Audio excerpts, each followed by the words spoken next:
बच्चों इससे पहले हमने उदाहरण नंबर तो 3 तक कंप्लीट कर लिया है। हम बात करेंगे उदाहरण नंबर 4 की। ये भी यूक्लिड विभाजन एल्गोरिथम का ही एक क्या है अनुप्रयोग है और यूक्लिड विभाजन एल्गोरिथम से ही इसको भी हम हल करेंगे।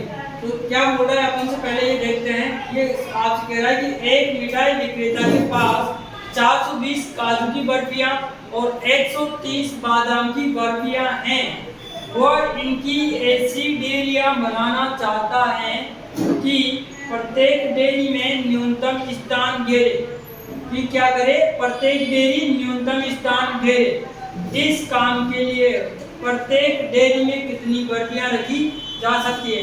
यानी कि ऐसा बोला कि एक मिठाई बेचने वाला है जो अपनी मिठाइयों को किसी बर्तन में रखता है और उस बर्तन में एक कतारों के रूप में उनको रखता है, यानी लाइनें लगाता है। अब वो बर्तन में उसकी कितनी लाइनें लगाए ताकि वो बर्तन में कम से कम स्थान घेरे और उसमें वो आ जाए। ठीक है, तो इस काम के लिए हम करेंगे यूक्लिड विभाजन प्रमेय के द्वारा HCF ज्ञात करेंगे और जितना HCF आएगा वही उन बर्फियों की डेयरियों की संख्या होगी जो न्यूनतम भी होगी। ठीक है, तो बात करते हैं इसको हल करने की। तो सबसे पहले मैंने आपको कहा था कि जब दो संख्याएं दी जाए और उनका HCF ज्ञात करने के लिए बोला जाए तो हम किसका उपयोग करेंगे? यूक्लिड विभाजन एल्गोरिथम का। और यहाँ पर दो संख्याएं आपको दिख रही है, एक तो 420 है और एक 130 है। ठीक है, तो इनके द्वारा हम इनका HCF निकालने के लिए यूक्लिड विभाजन एल्गोरिथम का उपयोग करेंगे। तो यहाँ पर आपको पता है बड़ी संख्या को हम A मानते हैं और छोटी संख्या को हम B मानते हैं। ठीक है, तो बड़ी कौन है? 430 और छोटी कौन है? 130। तो यहाँ पर A हो जाएगा 430 और B हो जाएगा आपके पास 130। ठीक है बेटा, अब A और B का हमें मालूम चल गया तो हम लगा दें यूक्लिड विभाजन प्रमेय का। ठीक है, तो आप लिखेंगे यूक्लिड विभाजन एल्गोरिथम से। ठीक है ना, तो ये आप सभी बच्चों को पता है कि इसका सूत्र क्या होता है? A बराबर BQ प्लस R इसका सूत्र होता है। और यहाँ पर R के लिए एक कंडीशन भी दी जाती है कि R का मान जो है 0 के बराबर या 0 से बड़ा, लेकिन हमेशा B से क्या होता है? छोटा होता है। ठीक है बेटा, अब आपको यहाँ ये पता है कि A का मान कितना है, आपको 430 मालूम है। तो यहाँ A के स्थान पर 430 रख देंगे और बराबर में B यानी कि भाजक भी आपको पता है कितना है? 130। अब Q और R कब आते हैं बेटा? जब हम भाग लगाते हैं तो फिर जो भागफल आता है वो तो होता है Q और जो शेषफल आता है वो होता है R। तो हम जब 430 में भाग लगाएंगे 130 का तो कितनी बार जाएगा बेटा? 3 बार। कितनी बार जाएगा? 3 बार। 390। ठीक है, अब घटाएंगे कितना बच जाएगा? 40। कितना बच जाएगा? तो भागफल कितना आ गया आपके पास? 3। तो Q के स्थान पर तो आ जाएगा 3 और प्लस R के स्थान पर आपका शेषफल आ जाएगा तो 40। अब इस प्रोसेस को हम तब तक हल करते हैं आगे जब तक कि R का मान 0 नहीं आ जाता। और जिस स्थिति में आपका R 0 प्राप्त होता है वहीं पर आपका अंतिम भाजक क्या होता है? HCF होता है। तो यहाँ पर R आपको 0 नहीं मिला और आगे बढ़ेंगे तो पीछे के दो बड़े अंक चूज करेंगे।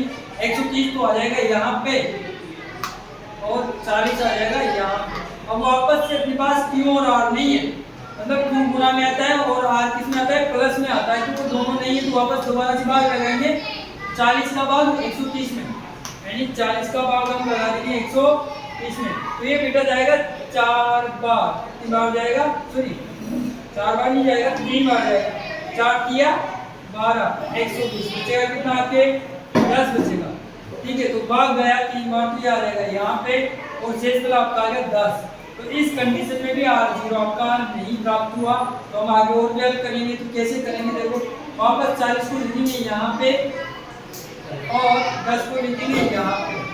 10 का भाग वापस 40 में लगाया जाएगा। तो देखो ये लगाया हमने 40 में, तो 10 का भाग 40 में जाएगा 4 बार। तो यहाँ पर आपका शेषफल बच जाएगा 0। 10 चौके 40 हो गया, 40 से 40 गया तो 0 आ गया।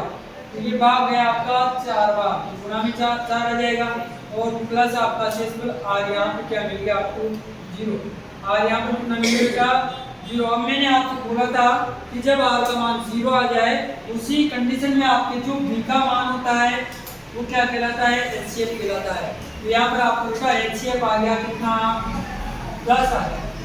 इससे हमें क्या मालूम चल रहा है, तो इसने अपन से पूछा था सवाल में कि वो बर्फ की जो बर्फियों की जो कतले पी से बर्फियों के उनकी कितनी डेरियाँ बनाना चाहिए उसको, ताकि वो बर्तन में न्यूनतम स्थान दे।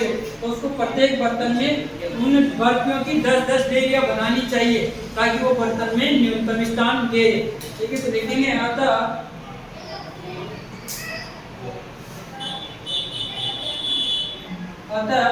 10-10 की डेरियाँ बनानी चाहिए, 10-10 की डेरियाँ बनानी चाहिए ताकि बर्तन में न्यूनतम स्थान ये। ठीक है बेटा, तो वो प्रत्येक बर्तन में बर्फियों की 10-10 लाइनें बनाएगा। कितनी कितनी लाइन बनाएगा, 10-10 लाइनें बनाएगा। ठीक है, यानी 10-10 का मतलब है एक बर्तन में 10 लाइनों में जमाएगा बर्फियों को। ठीक है, इसका आप स्क्रीनशॉट लो।